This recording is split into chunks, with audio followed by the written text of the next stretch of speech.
vision pour une entreprise, c'est quelque chose de très important parce que ça permet d'abord d'éviter le chaos au sein de l'entreprise. La vocation, c'est justement de dire pourquoi nous existons, c'est quoi notre raison d'être, c'est quoi, on va dire, le but ultime de l'organisation. Monsieur Amin Zariat, bonjour. Bonjour. Je vous remercie d'avoir accepté notre invitation à cette chaîne de vidéo. Merci, c'est toujours un plaisir d'être parmi vous. En quoi est-il si important pour l'entreprise d'avoir une vision claire et motivante à moyen et long terme? L'utilité d'une vision pour une entreprise, c'est quelque chose de très important parce que ça permet d'abord d'éviter le chaos au sein de l'entreprise. Ça permet aussi de créer, mais c'est aussi un stabilisateur face à la complexité. Créer une vision, c'est s'efforcer de voir à travers ce que l'on fait, pourquoi on le fait et où on veut que cela nous mène. Et je peux dire aussi que la vision au sein de l'entreprise, c'est, on va dire l'alchimie entre le chemin et la finalité donc, de l'entreprise. Et puis en dernier, une vision d'entreprise est composée de 6 niveaux et 3 énergies. Justement, quelles sont les composantes de la vision de l'entreprise? Alors comme j'ai dit, la vision d'une entreprise est composée de 6 niveaux et 3 énergies. Donc les niveaux, c'est notamment la vocation, les valeurs, les principes de management, les priorités stratégiques, mais aussi l'ambition et le plan d'action. Et puis les énergies, c'est tout ce qui... Enfin, il y a 3 sortes d'énergies, c'est des énergies inspirationnelles, c'est des énergies opérationnelles, mais aussi les énergies comportementales.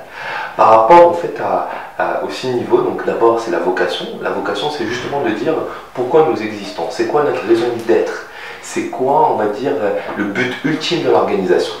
Et puis ensuite les valeurs, c'est les modes de conduite, c'est les valeurs qui animent au quotidien l'organisation, mais c'est aussi ce qu'on partage au sein on va dire de l'entreprise, les croyances et les principes de l'entreprise.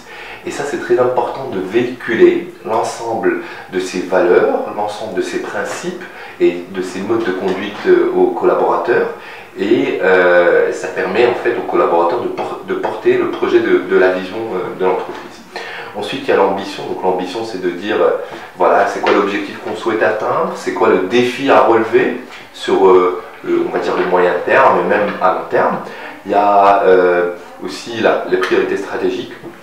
Donc, quels sont les projets sur lesquels vraiment, qui sont stratégiques pour l'entreprise, qui sont importants pour le développement de l'entreprise. Et il y a le plan d'action. Donc le plan d'action, c'est vraiment la stratégie qu'on va déployer sur le terrain, qu'on va déployer pour justement faire grandir l'entreprise. Et puis en dernier, c'est les principes de management, c'est on va dire les savoirs comportementaux et justement comment aujourd'hui on manage au sein de cette entreprise. Troisième question, comment faire adhérer l'ensemble des collaborateurs à la vision de l'entreprise? Comme je viens vraiment de mentionner, une vision au sein de l'entreprise, c'est quelque chose de primordial, quelque chose de très important et crucial pour les collaborateurs, pour qu'ils ne sentent pas qu'ils sont perdus, pour éviter le chaos entre un collaborateur et un autre. Et comment adhérer? D'abord, le chef d'entreprise, le patron, décide d'abord de créer une vision et voilà, il respecte un peu cet enchaînement. C'est le fait on va dire de détailler les 6 niveaux de la vision de l'entreprise et avoir les 3 énergies. Et puis cela se fait via des étapes, d'abord une communication interne, d'abord un accompagnement pour justement le chef d'entreprise, les dirigeants d'entreprise, ça peut être le comité de direction, mais aussi les chefs de pôle, et aussi à travers des team building, mais aussi à travers plusieurs, on va dire, opérations qu'on peut organiser pour qu'on puisse, on va dire, mobiliser les collaborateurs, les sensibiliser aussi, mais ça doit être sur quelque chose de continu, de durable. Et voilà, quand on parle par exemple de valeurs, on dit nous défendons ces valeurs, par exemple de citoyenneté, d'engagement, de teamwork, etc. C'est quelque chose qui doit être traduit sur le terrain, traduit quand on passe des messages à la presse, mais aussi traduit au sein de l'entreprise, entre les départements, etc. Et tout ça, c'est le rôle du chef d'entreprise, le rôle du chef de pôle.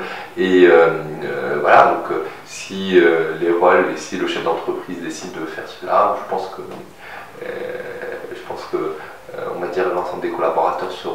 dire, alignés, et qui vont porter le projet de la vision d'entreprise.